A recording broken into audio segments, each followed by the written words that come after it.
Bonjour chers frères et sœurs, vous trouvez ici sur la page YouTube de l'Église Nouvelle Vie et nous sommes ravis de vous recevoir parmi nous, de vous recevoir pour ce temps de culte où nous allons recevoir aussi la bénédiction de Dieu. Nous sommes à l'écoute, nous recevons de sa grâce et ce matin j'aimerais introduire par ce verset qui se trouve dans Ésaïe au chapitre 12 au verset 2. « Voici Dieu est ma délivrance. Je serai plein de confiance et je ne craindrai rien, car l'Éternel est ma force et le sujet de mes louanges. C'est lui qui m'a sauvé. Vous puiserez de l'eau avec joie aux sources du salut et vous direz en ce jour-là, louez l'Éternel, invoquez son nom, publiez ses œuvres parmi les peuples, rappelez la grandeur de son nom, célébrez l'Éternel car il a fait des choses magnifiques, qu'elles soient connues par toute la terre, poussez des cris de joie et d'allégresse, habitants de Sion, car il est grand au milieu de toi, le Saint d'Israël. » Dieu est notre sécurité dans ces temps de déconfinement aussi, et il veut nous encourager vraiment à rester fidèles. Et pendant ce temps de culte où nous allons pouvoir écouter le message, rentrer dans la louange, eh bien, je vous invite vraiment à vous concentrer sur ce qui est Dieu, et ce matin, eh bien, que vous puissiez recevoir avec abondance sa bénédiction. Voilà, je continuerai et je vous encouragerai à écouter la louange, à entrer dans la louange, à participer de cœur dans la louange qui sera dirigée par David ce matin. Que le Seigneur vous bénisse.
Je viens t'offrir, Seigneur,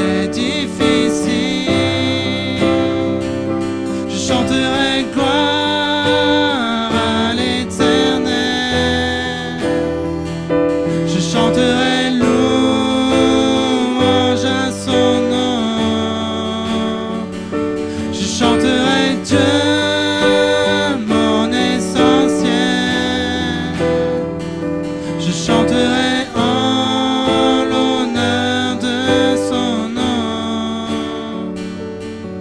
Je viens te dire, Seigneur, que tu es mon bonheur. Non, rien ne peut détruire notre bel avenir. Et même si je suis fragile, et même si c'est difficile, je chanterai gloire à l'Éternel. Je chanterai louange à son nom. Je chanterai Dieu, mon essentiel. Je chanterai en l'honneur de son nom. Toute ma vie, je redirai que tu as donné ta vie. Toute ma vie, je redirai que tu as payé le prix. Toute ma vie, je redirai que je ne vis que pour lui. Je chanterai gloire à l'Éternel. Je chanterai louange à son nom. Je chanterai Dieu, mon essentiel. Je chanterai en l'honneur de son nom. Je chanterai gloire à l'Éternel. Je chanterai louange à son nom. Je chanterai Dieu, mon essentiel. Je chanterai en l'honneur de son nom.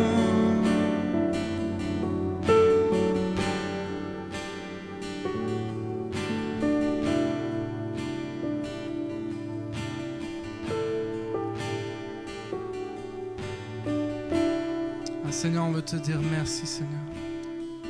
Merci pour ta présence, Seigneur.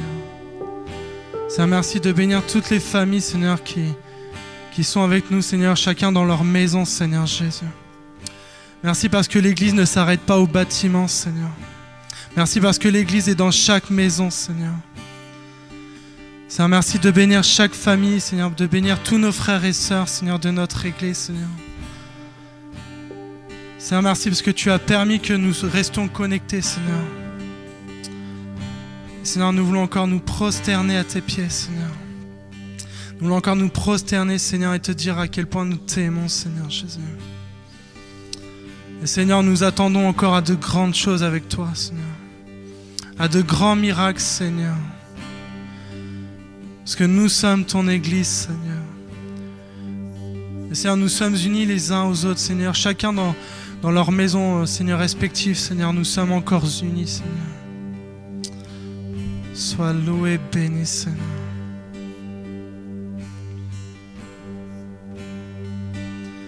Prosternés, nous confessons, tu es Dieu en ce lieu. Prosternés, nous confessons, tu es Dieu en ce lieu. Prosternés, prosternés, nous confessons,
Je m'attends à toi.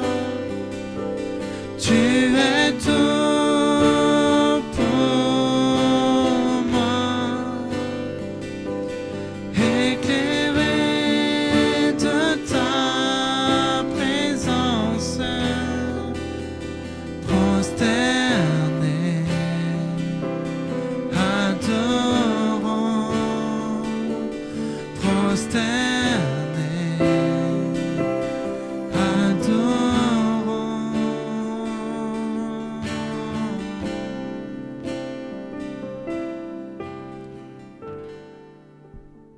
Bonjour à tous, content d'être avec vous ce matin pour partager ce moment. Content d'avoir eu un beau moment de louange avec l'équipe. Quel plaisir de pouvoir dire l'équipe. Alors, on a pu se retrouver, bien sûr, toutes les règles d'hygiène sont respectées. Les micros sont désinfectés avec du désinfectant. Mais on a pu être de nouveau en équipe et je vous assure, ça fait du bien. On est quand même une église, on n'est pas fait pour être isolé dans notre coin. Je suis content d'être avec vous ce matin. Et ce matin, j'ai un beau sujet pour vous, c'est le privilège de la foi. Le privilège. Vous savez qu'on est des privilégiés. On l'oublie souvent à travers les circonstances, à travers le quotidien. C'est qu'on a un vrai privilège par rapport à ceux qui n'ont pas Jésus. C'est que nous, on a une paix. On a quelque chose qui surpasse l'intelligence, qui est en nous. Et ça, c'est un véritable privilège. Et ce matin, on va se plonger dedans. Et on va commencer avec ce texte qui se trouve dans l'évangile de Matthieu, au chapitre 10, au verset 28. C'est Jésus qui parle, qui dit « Venez à moi, vous tous qui êtes fatigués et chargés, et je vous donnerai du repos. Prenez mon joug sur vous et recevez mes instructions, car je suis doux et humble de cœur, et vous trouverez du repos pour vos âmes. Car mon joug est doux et mon fardeau léger. » Croire en Jésus, venir à lui, l'adopter, l'accepter, accepter sa présence, c'est une garantie d'avoir du repos, de vivre plus léger, de vivre avec un bien-être que lui seul peut donner. Le repos ici, c'est vraiment l'idée d'avoir cette possibilité de faire un break, un peu comme la possibilité de respirer, de faire une pause, un moment où tu reprends ton souffle, un moment de répit, comme les jours de repos dans la semaine, on dit « Ah, j'ai pu souffler, j'ai eu un bon repos », c'est vraiment ça l'idée, vous aurez une âme qui pourra reprendre de l'air, se régénérer. J'aimerais vous dire ce matin que d'avoir fait cette expérience et de la faire régulièrement, c'est un privilège. C'est un privilège qu'on ne devrait pas sous-estimer. Souvent, avec les mois, les années, le temps qui passe, on est là, oh Seigneur, c'est dur. Et on oublie qu'à travers tout ça, on a une paix, on a un repos que seuls nous avons. Et que des fois, nos voisins, nos amis, et là où dans notre quotidien, notre sphère quotidienne, ceux qui n'ont pas Jésus ne peuvent pas expérimenter. Et c'est pour ça que nous devrions à tout prix évangéliser, parce que cette grâce-là, c'est pas juste pour nous, mais c'est à disposition de tout le monde. Le salut est pour toute l'humanité. Et ce privilège-là, c'est pas juste un privilège à garder pour nous, mais c'est un privilège à partager. Mais nous ne devrions pas oublier aussi, nous, dans l'ampleur de ce privilège. L'ampleur des bénéfices qu'il nous apporte. Être chrétien, c'est pas juste lire la Bible et prier.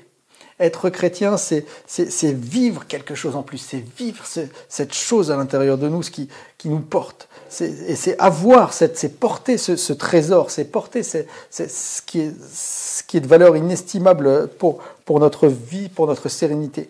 Être chrétien, c'est pas juste dire j'ai la foi que Dieu existe. Mais c'est vivre avec la certitude que Dieu va m'accompagner au travers de tout ce que je vais traverser. Être chrétien, c'est pas non plus vivre une vie sans problème. Presque, des fois, c'est même le contraire. Des fois, quand tu deviens chrétien, ça te crée des problèmes. C'est ce qui arrive des fois dans les pays où le christianisme est interdit. Des gens sont prêts à récupérer des problèmes en croyant en Jésus. Mais vous savez pourquoi ils le font ?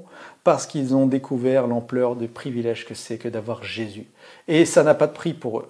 Ils sont même prêts à perdre la vie parce qu'ils savent qu'ils ont trouvé un trésor qui vaut tout l'or du monde. Être chrétien, c'est avoir l'absolue certitude que peu importe la taille des problèmes qui vont m'entourer, mon Dieu me donnera la force de les affronter. Et Jésus n'a jamais dit qu'on ne ferait pas face à des montagnes. Et Jésus, il a même dit, quand vous êtes face à une montagne, eh ben, vous avez un privilège. Alors que certains vont se casser la tête, vont dire comment je vais faire, cette montagne, elle me bloque, toute ma vie est bloquée. D'autres vont peut-être essayer de creuser des tunnels, d'aller à la force de toute leur énergie, dire oh, je vais traverser cette montagne, et ils n'y arriveront peut-être jamais. Mais Jésus a dit non, pour le chrétien, ça ne se passe pas comme ça. Pour celui qui m'a en lui, il regarde la montagne, il lui parle, déjà il s'adresse, montagne, et il lui dit où est-ce qu'elle va. Je déclare à la montagne, si tu dois aller dans la mer, tu vas dans la mer. Si tu dois aller de l'autre côté, tu iras de l'autre côté. Mais c'est un privilège que nous avons grâce à Jésus. Il nous a dit qu'on a le pouvoir de leur parler, de les soulever. Le but du message ce matin, c'est de nous encourager à ne pas hésiter à être audacieux, à avoir de l'audace. Vous savez, l'audace, la définition de l'audace, c'est une hardiesse qui ne connaît ni obstacle ni limite. Un courage sans limite. Et je crois que c'est la marque de notre foi en Jésus. C'est une des marques de notre foi en Jésus, c'est le droit à l'audace. On a le droit à ne pas se fixer de limites. Comprenez-vous, le privilège du chrétien, c'est pas d'être exempté des problèmes, mais c'est d'avoir les ressources et la certitude que par la présence de Dieu, on va pouvoir faire face à tous ces problèmes. Parce que le plus grand problème d'un problème, c'est pas toujours le problème. Vous me suivez ? Le plus grand problème d'un problème, c'est pas toujours le problème. C'est de ne pas avoir la solution au problème. Je prends un exemple tout bête. Si je reçois une facture imprévue, allez, disons 1 000 euros. 1 000 euros, les impôts se sont trompés en votre défaveur, ça arrive souvent. Rappel de CAF, la voiture tombe en panne, 1 000 euros à sortir, facture 1 000 euros. Ok, c'est un problème, on est d'accord. En tout cas, pour moi, c'est un problème. C'est pas un problème pour vous. Vous êtes bénis, tant mieux. Mais le problème peut devenir tout relatif si j'ai 15 000 euros sur mon compte épargne. Si j'ai 15 000 euros qui dorment, c'est pour partir en vacances, je ne sais pas encore ce que je vais faire avec. Bon, d'accord, j'ai dû payer 1 000 euros. Mais j'en avais 15 000, j'ai pu donner les 1 000 euros. Et il m'en reste 14 000, tout va bien. Le problème, le plus grand problème du problème, c'est pas toujours le problème, c'est de ne pas avoir la ressource. Bon, sauf si bien sûr, je suis très très très avare et que j'adore le Dieu Mammon au lieu d'adorer Jésus. Alors là, ça peut être un problème. Mais c'est pas notre cas et c'est pas votre cas. Et d'ailleurs, je voudrais, entre parenthèses, juste dire que c'est tellement un privilège de pouvoir vivre la fidélité que nous avons en tant qu'Église, la solidarité, autant pour l'Église, pour les besoins de l'Église que pour les besoins solidaires que nous avons autour de nous, que ce soit ici ou à l'étranger. Mais vraiment, nous sommes touchés, toute l'équipe pastorale, la trésorière de votre fidélité et on vous remercie beaucoup parce que c'est tellement un privilège de pouvoir vivre aussi ça, la foi en action. Pas juste la foi comme ça par la bouche, mais la foi en action. Et je referme la parenthèse, c'était juste pour vraiment vous dire merci. Mais si j'ai pas les 1 000 euros, ou pire, si sur mon compte il n'y a que 10 euros, là, je vais commencer à perdre la paix. Là, je vais commencer à mal dormir. Là, je vais commencer à stresser. Là, je vais commencer à dire comment on va faire et comment on va manger. Et j'ai plus rien. Qu'est-ce qui va se passer pour moi? Et je suis dans le trouble, je suis perturbé. Pourquoi? Pas forcément à cause du problème, mais parce que je n'ai pas la ressource au problème. Et le plus grand problème d'un problème, c'est le fait que je n'ai pas en réserve la solution, que je n'ai pas en réserve la ressource pour le combler. Et c'est ce qui peut nous arriver des fois quand on est assailli par les problèmes de la vie. On ne sait plus où est la ressource, on ne sait pas où on va trouver l'énergie. Par exemple, je suis fatigué, je vis des moments difficiles, je suis seul avec mes enfants, mon couple va mal, ma santé défaille, je me sens pas bien, je suis fatigué, Seigneur, au travail ça va plus, je ne sais pas où je vais trouver l'énergie. Ou alors, je manque d'affection. Je manque de tellement de choses pour combler les besoins qui sont en moi et je ne sais pas où je vais les trouver. Donc j'ai tellement de peur dans les situations que nous vivons ou même en général, j'ai tellement peur de ce qui va m'arriver, peur de la mort, je ne sais pas comment je vais réussir à dissiper, où vais-je trouver les ressources pour dissiper tout ça. J'ai tellement des fois échoué aussi dans mon chemin de vie, j'ai tellement échoué dans mes relations, dans l'éducation de mes enfants ou dans tout ce que j'ai pu faire que c'est comme si j'avais accepté d'être malheureux. Parce que je ne sais pas où je vais trouver les ressources. Et souvent, vous savez, les gens vivent comme ça.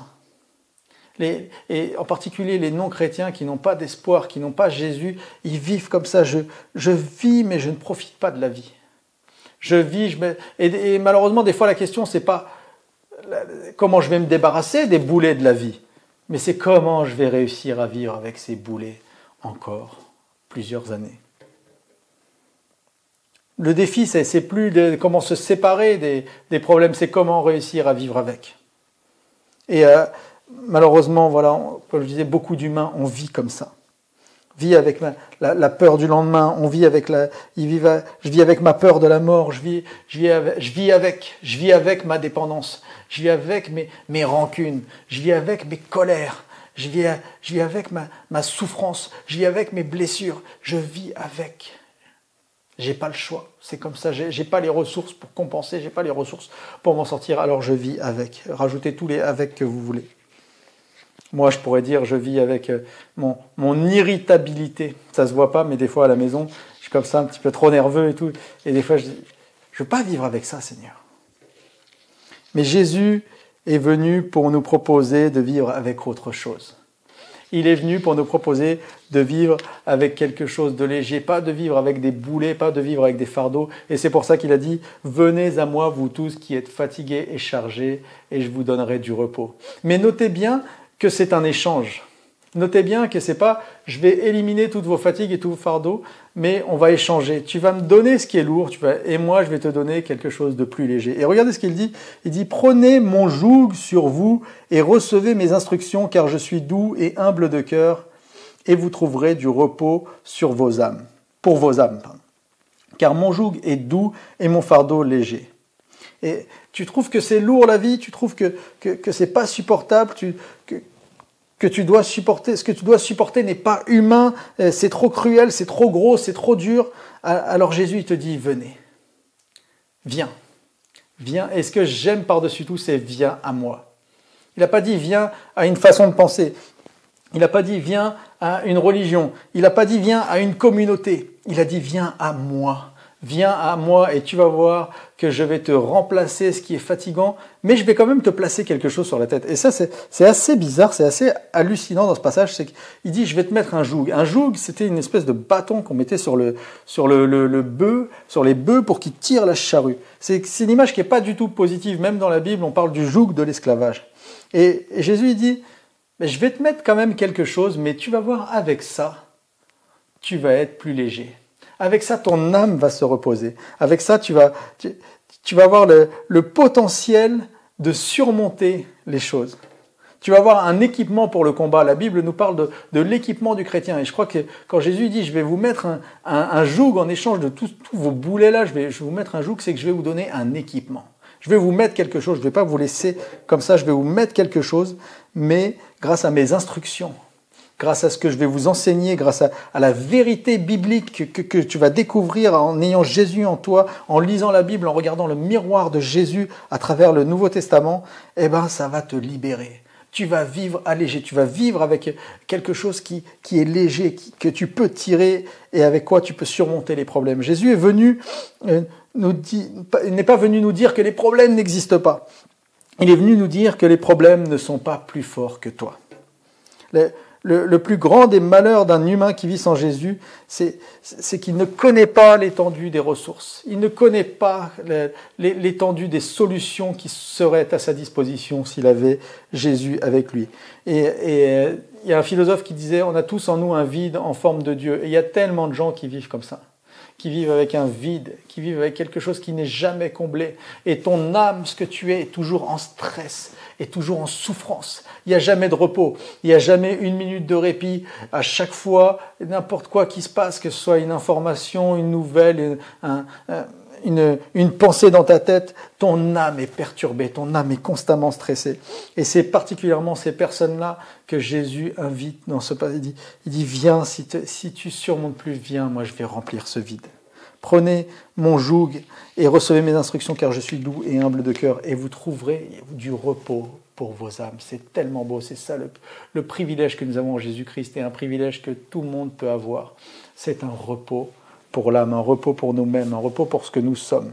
Parce que c'est ça l'avantage de connaître Dieu. Tu récupères une paix, tu récupères une récréation, une bouffée d'oxygène. Un chrétien peut être tourmenté, un chrétien peut être attaqué, mais c'est forcément passager. À un moment donné, ton âme, elle va être apaisée. À un moment donné, il y a une paix qui tombe. Et beaucoup de chrétiens peuvent témoigner de ça. Que, oui, je traverse des moments difficiles. Oui, j'ai pas été épargné par la maladie, j'ai pas été épargné par le deuil. Mais à un moment donné, dans toutes les épreuves, il y a une espèce de force surnaturelle, de force divine, de paix, un courage qui vient et qui nous remplit et qui se saisit de nous. Quand tu marches et on a des factures des fois dans notre vie chrétienne qui sont salées, même pour un chrétien, qui sont salées. On peut faire face aux problèmes, mais en parallèle, il y a toujours cette force divine, cette ressource que nous recevons. Et quand tu marches avec Christ, il n'y a pas vraiment plus fort que toi. Ça n'existe pas. C'est un petit peu ce que Jésus a voulu montrer quand il est venu sur terre. Il a dit, il n'y a pas plus fort que moi. S'il y a un message que l'Évangile veut montrer clairement, c'est qu'il n'y a pas plus fort que moi. Jésus a été face à la maladie, il a dit, maladie, je te guéris. Lèpre, paralysie, tout, je te guéris. Il n'y a pas plus fort il n'y a pas maladie plus fort que moi. Quand il a fait face à la tempête, il a dit, tempête, je te calme. T'es pas plus forte que moi. Quand il y avait des esprits, des démons qui tourmentaient des personnes, même si c'était des légions, il a dit, vous partez, il n'y a pas plus fort que moi. C'est hallucinant. Quand on lit les évangiles, on dit, mais il n'y a pas plus fort que Jésus. Et même face à la nourriture, il manquait de nourriture. Jésus a dit, nourriture, je te multiplie. Il n'y a rien qui est impossible à Dieu. Pourtant, les évangiles, c'est pas non plus des contes de fées. C'est pas parce que Jésus est venu faire ça au milieu de ce monde, au milieu d'êtres humains qui avaient des tas de problèmes. Et je crois que c'est un message spécial pour quelqu'un. Les problèmes, ils n'ont pas été inventés pour toi aujourd'hui, en 2020. Les problèmes, ils n'ont pas été inventés en 1990. Les problèmes, ils n'ont pas été inventés en 2000. Les problèmes, ils n'ont pas été inventés aujourd'hui spécialement pour toi. Ça, c'est un mensonge du diable qui veut dire, regarde, toi, tu as récolté tous les problèmes de la terre. C'est faux. Les problèmes, ça existait depuis longtemps. Et l'Évangile ne cache pas les problèmes de souffrance et de mal-être. Dans le Nouveau Testament, on fait face à la violence de tyrans sanguinaires qui exécutaient des enfants. On fait face à des tyrans qui décapitaient des innocents. On fait face à la maladie physique, mentale, au handicap, à des démons qui possédaient des gens. On fait face à l'emprise de mauvais esprits. On fait face au deuil. On fait face à la famine, à la misère, à l'injustice sociale, à la corruption, aux rivalités et à la dépression, même au suicide. Oui, Jésus, il est venu sur Terre. Jésus, il n'est pas venu sur Mars. Il est venu sur Terre, vous voyez, dans le même monde que nous, avec des choses horribles qui se passaient, avec des souffrances, avec des mal-êtres. Et vous savez quoi? Il n'a même pas réglé tous les problèmes de cette liste. Mais il nous a fait la démonstration qu'il était au-dessus, bien plus grand que n'importe quelle situation. À chaque fois qu'il a fait face à un défi, à un test, à une demande, qu'il y a eu un face-à-face et une demande à Jésus, il a eu le dernier mot et personne n'a résisté devant le nom de Jésus. Rien n'a résisté. Aucun phénomène climatique, aucun esprit impur et aucune maladie physique. Et c'est vraiment le cœur du message de l'Évangile et c'est le cœur de mon message encore aujourd'hui, du message de Jésus encore aujourd'hui. Si nous marchons avec lui, nous aurons les ressources pour surclasser nos problèmes. Nous aurons la capacité, le privilège de pouvoir surclasser les épreuves de la vie. Et je ne dis pas qu'on va éliminer tous nos problèmes, mais on a forcément les ressources de ne pas les laisser nous paralyser. Vous savez, on vit une période difficile avec le virus, tout ça, la maladie, on voit encore que les peurs sont fortes à l'intérieur de la société, tout ça. Et c'est normal d'avoir peur, c'est pas un crime d'avoir peur, mais à un moment donné, il y a comme un blocage. C'est comme si la paralysie, on ne peut pas être paralysé, un chrétien peut être attaqué, mais il ne peut pas être paralysé. À un moment donné, quand ça se frotte à Dieu, le problème là, il est bloqué. Et c'est vraiment une histoire de rapport à Dieu. C'est une histoire d'échelle. Si le problème est gigantesque par rapport à moi, il faut que je le mette par rapport à Dieu. Il faut que je le transpose à Dieu. Et par rapport à Dieu, le problème d'un coup, c'est comme s'il avait dégonflé. Le géant, il fait 3 mètres, il est indestructible par rapport à moi. Mais si je mets Dieu à côté du géant, mais le géant, il est tout petit. Je mets le créateur de l'univers, je mets Jésus, il n'y a plus de géant, on n'entend plus parler. Et c'est vraiment très important de réfléchir comme ça par rapport au privilège de la foi, au privilège du chrétien. Et c'est ce qu'a fait un tout petit bonhomme, un jour, il y a très longtemps, qui s'appelait David. Et c'était pas dans une galaxie super lointaine, c'était sur cette terre. Et ce jeune David qui a affronté un géant qui s'appelait Goliath, c'était un gamin. C'était un gamin et il avait été à moitié rejeté par sa famille, il avait eu une adolescence mis à l'écart, il avait certainement eu des problèmes, dû apprendre à vivre avec des problèmes, à vivre avec des souffrances, à vivre avec du rejet et du mal-être. Mais à travers ça, il connaissait Dieu et il a grandi dans son approche avec les problèmes. Il a grandi et il a découvert que Dieu était fort. Quand il y avait des lions qui gardaient les moutons tout seuls dans le désert et qu'il y avait des lions ou des ours qui arrivaient et que lui était tout seul, petit gamin prêt à se faire déchiqueter, il a appris, tiens, avec Dieu, mais l'ours est parti, j'ai battu le lion, j'ai battu l'ours, je suis plus fort. Je suis plus fort parce que je suis avec Dieu et ça, il le savait. Il en a fait l'expérience à plusieurs reprises. Et un jour, alors que son père lui dit « Tiens, il y a tes frères qui sont au champ de bataille et il faut que tu ailles les ravitailler », il est parti avec le ravitaillement et il est arrivé face à ce Goliath. Il a vu ce Goliath qui créait des problèmes au peuple d'Israël, qui les insultait jour après jour, qui les prenait de haut, et eux étaient terrorisés. Oui, même des fois, dans le peuple de Dieu, on peut avoir des passages à vide et être terrorisé. Et David, il est arrivé, mais il a dit, mais ouais, c'est vrai qu'il est grand ce géant. Mais à côté de Dieu, si je transpose, si je change d'échelle, mais il n'est pas si grand que ça en fait. Il n'est pas si grand que ça. Si je transpose mon problème, si je transpose ce qui m'attaque à Dieu, si je change d'échelle et que je mets Dieu comme échelle, alors là, ça fait toute la différence. Et n'oublions pas que le secret de David, c'était que Dieu était concret pour lui. Parce que certes, il avait beaucoup expérimenté, mais c'était vraiment la clé de ce passage, c'est que pour lui, c'était concret. Et n'oublions pas, nous, que Jésus est concret. N'oublions pas que notre paix est concrète, que tous les privilèges que nous pouvons avoir en Jésus-Christ sont concrets.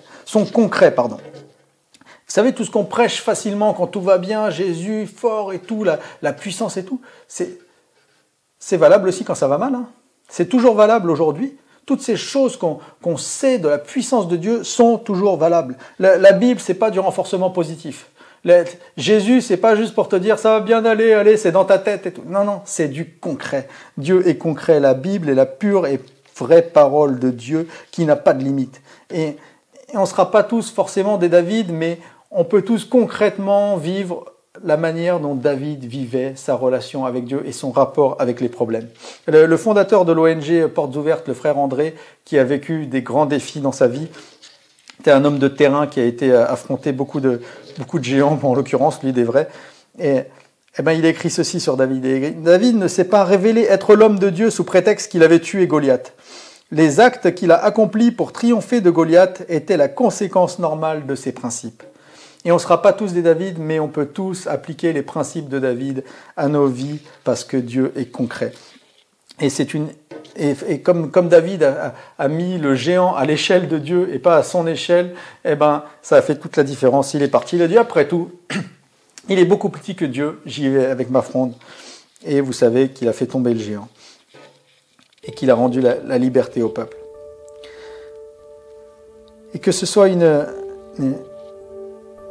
des problèmes que nous pouvons vivre en ce moment, que ce soit des déceptions, des échecs, des erreurs des fois qui sont récurrentes, un péché qui revient beaucoup trop souvent, un manque affectif, une séquelle dans mon comportement qui me nuit parce que je sais d'où ça vient, je sais que ça vient d'un chemin de vie compliqué et puis c'est resté en moi. Et quelle que soit la taille, l'ampleur des soucis qu'on peut avoir, c'est un problème financier, un problème relationnel. J'ai envie de vous dire ce matin que ça peut être vaincu. On peut faire tomber des murailles, on peut faire tomber des géants. C'est pas juste un beau concept, une belle histoire pour dire waouh, qu'est-ce que Dieu a fait des choses merveilleuses. C'est concret encore aujourd'hui. Et des fois, vous savez ce qu'il faut, c'est se le rappeler. Il faut se le rappeler. On oublie tellement des fois, on a tendance à oublier, alors on a besoin de petites piqûres de rappel. Et je crois qu'en ces temps que nous vivons, le Saint-Esprit veut nous rappeler en tant qu'Église de se relever, de reprendre de l'énergie, de repuiser des forces dans notre Seigneur. Regardez, il y avait un champion dans le Nouveau Testament, un pasteur chrétien sur 3 générations. Sa grand-mère était chrétienne, sa mère était chrétienne. Lui était devenu pasteur, une famille... En plus, il était jeune, il était sûrement musclé. Même Paul devait lui dire...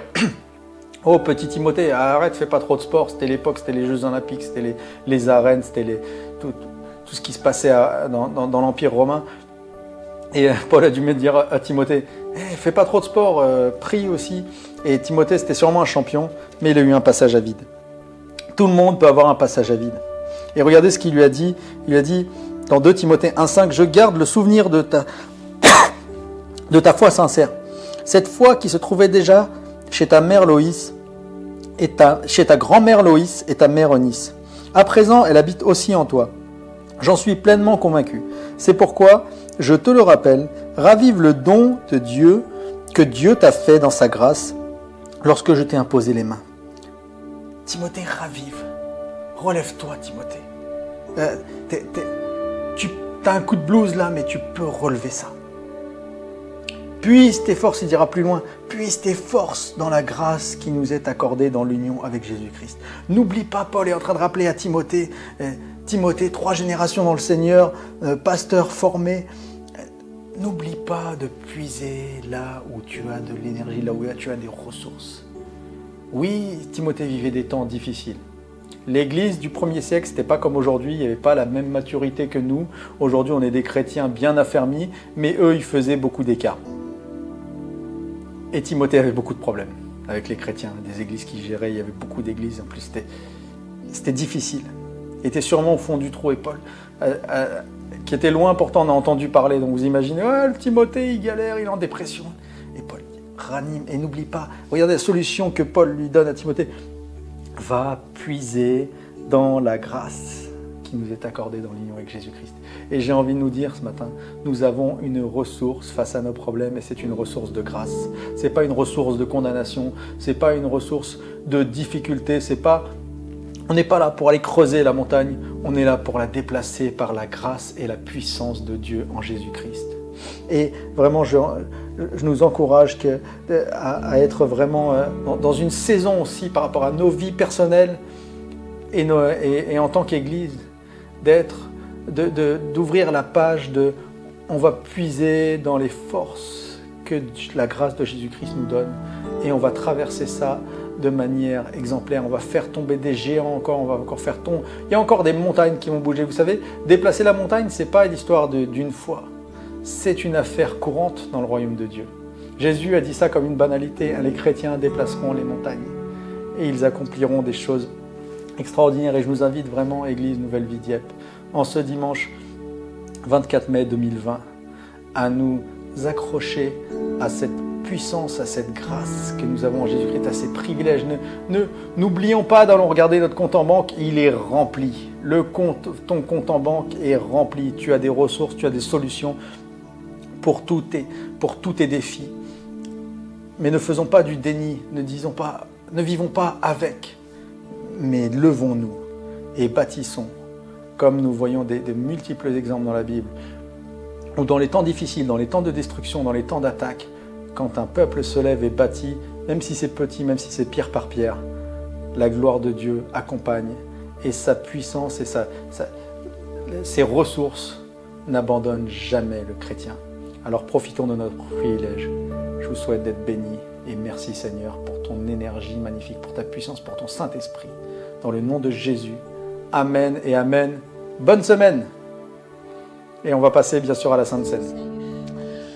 Bien, nous voilà de nouveau ensemble pour la Sainte Seine maintenant. Nous allons prendre avec vous. Et je demanderai à Martine de nous lire le chapitre concernant la Sainte Seine ce matin. Alors, donc Marc 14, versets 22 à 25. Pendant qu'il mangeait, Jésus prit du pain, et après avoir rendu grâce, il le rompit, et le leur donna, en disant « Prenez, ceci est mon corps ». Il prit ensuite une coupe, et après avoir rendu grâce, il la leur donna, et ils en burent tous. Et il leur dit « Ceci est mon sang, le sang de l'alliance qui est répandu pour plusieurs. Je vous le dis en vérité, je ne boirai plus jamais du fruit de la vigne jusqu'au jour où je le boirai de nouveau dans le royaume de Dieu. Voilà, nous allons prendre la Sainte Seine. Et je vais demander à Martine de prier aussi pour cette Sainte Seine. Merci Seigneur pour ce repas, Seigneur, que nous voulons prendre en souvenir de ton sacrifice pour nous, Seigneur. Merci parce que tu as donné ta vie pour nous redonner la vie à nous, Seigneur. Merci parce que tu nous l'as donnée en abondance. Et merci pour ton amour, pour ta grâce, ta fidélité. Merci parce que tu nous bénis à travers ce saint repas, Seigneur, et tu nous guéris aussi, Seigneur. Merci, Père, encore pour toutes choses et pour ta grâce. Amen. Amen. Et nous allons prendre le pain qui représente le corps brisé du Seigneur.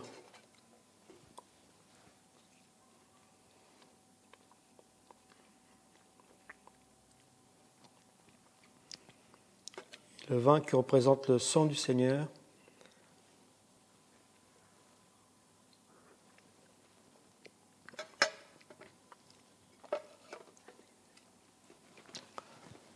Voilà, nous vous remercions pour avoir partagé cette Sainte Seine avec nous et nous vous disons à la prochaine fois pour ce culte Nouvelle Vie, connecté avec vous. À bientôt et à la prochaine fois. Au revoir, que le Seigneur vous bénisse.